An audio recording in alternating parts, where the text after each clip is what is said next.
एक समय था जब इस देश में औरतों के हाथों में कलम या किताब नहीं हुआ करती थी। उनके हिस्से में सिर्फ चूल्हा चौका और चुप्पी थी।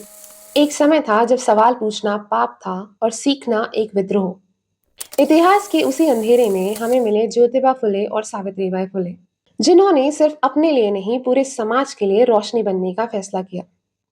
1831 एक दलित परिवार में जन्मी एक साधारण सी लड़की सावित्रीबाई। लेकिन उनका बचपन साधारण नहीं था। उन्होंने अपने बचपन में हर दिन अपमान देखा और हर मोड़ पर भेदभाव झेला। वह पढ़ना चाहती थी, लेकिन उस समाज में जहाँ जन्म लेते ही आपकी पहचान तय कर दी जाती है, ऊपर से एक औरत होना एक और सजा जोड़ देती है। वहाँ पढ़ना सिर्फ दूर ही नहीं बल्कि नामुमकिन था। वहीं दूसरी ओर 1827 में जन्मे ज्योतिबा फुले भी उसी कठोर समाज की बंदिशों का हिस्सा थे। उन्होंने भी पढ़ने की कोशिश की, लेकिन उस समय शिक्षा हर किसी के लिए नहीं थी।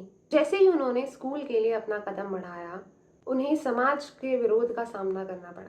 जाति और परंपराओं की दीवारें उनके सामने खड़ी कर दी गई। कहा गया कि ये धर्म के खिलाफ है, ये परंपरा के खिलाफ है।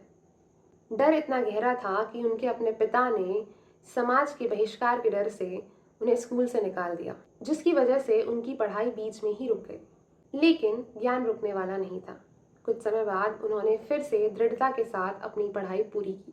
जब ज्योतिबा 13 वर्ष के थे तो उनका विवाह सावित्रीबाई से हुआ।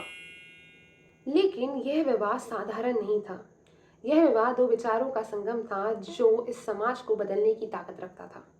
एक साझा सपना जहां इंसान को इंसान समझा जाए, जहां औरत को पढ़ने का और अपने फैसले खुद लेने का हक हो। उन्होंने समझ लिया था कि अगर समाज को बदलना है तो उन्हें हथियार नहीं, शिक्षा की जरूरत पड़ेगी। और फिर क्या था? एक दिन खेतों के बीच में पेड़ों की छांव में उन्होंने सावित्रीबाई को पढ़ाना शुरू किया। और यहीं से एक ऐसी क्रांति की शुरुआत होती है जिसकी पहली छात्रा बनी सावित्रीबाई फुले। यह शुरुआत सिर्फ एक पेड़ तक सीमित नहीं रही। धीरे धीरे यह एक विचार बना और फिर एक आंदोलन। 1 जनवरी 1848 में पुणे में उन्होंने लड़कियों के लिए सबसे पहला स्कूल खोला।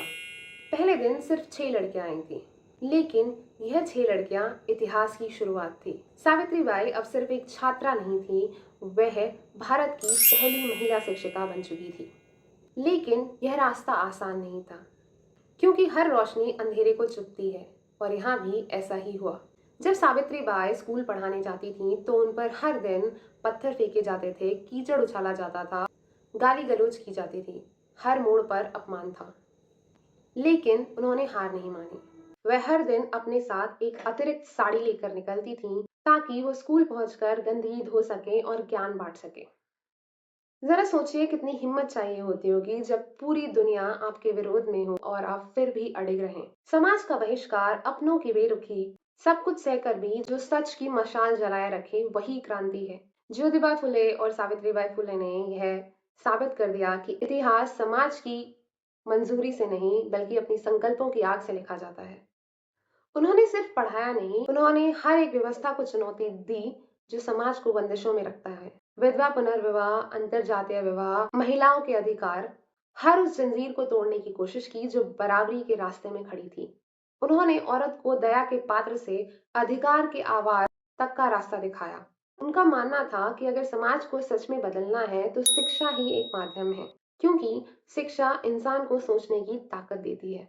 हर वो लड़की जो आज स्कूल जाती है, जिसके हाथ में किताब है, वो सावित्रीबाई और ज्योतिबा फुले के जीत का एक हिस्सा है। आज चारों तरफ हमें बदलाव दिख रहा है। महिलाएं स्कूल जा रही हैं, शिक्षित हो रही हैं और साथ ही साथ आत्मनिर्भर भी बन रही हैं। मगर क्या ये बदलाव सब जगह बराबरी तक पहुंचा है? शायद नहीं। आज भी भारत के कई हिस्सों में बेटियों की पढ़ाई एक अधिकार नहीं, एक संघर्ष है। आज भी कई लड़कियां बीच रास्ते में अपनी स्कूल की पढ़ाई छोड़ देती हैं। कई ग्रामीण इलाकों में आज भी ये माना जाता है कि लड़की को ज्यादा पढ़ाने से कोई फायदा नहीं होता, क्योंकि आखिर उसे शादी कर कर दूसरे घर ही तो जाना है।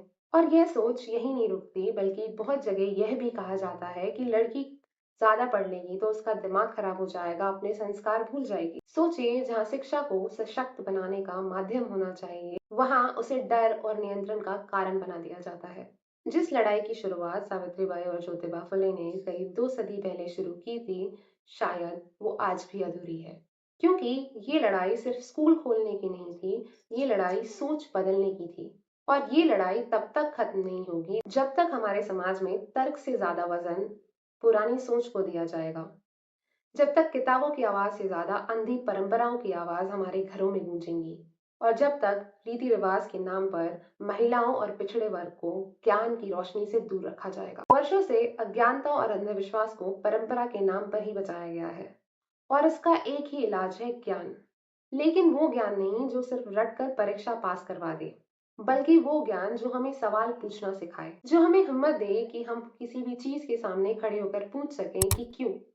क्यों ये परंपरा जरूरी है, क्यों ये नियम सिर्फ औरतों के लिए हैं, क्योंकि बदलाव वहीं से शुरू होता है जहां सवाल पूछे जाते हैं। सावित्रीबाई और ज्योतिबा फुले की ये लड़ाई सिर्फ अक्षर ज्ञान की नहीं थी, ये लड़ाई एक सोच को आजाद करने की थी। और जिस दिन इस देश की हर बेटी बिना किसी शर्त के शिक्षित होगी, जिस दिन उसके हाथ में सिर्फ डिग्री नहीं बल्कि अपने भविष्य का फैसला करने का भी हक होगा, उस दिन ये लड़ाई खत्म नहीं होगी बल्कि जीत ली जाएगी।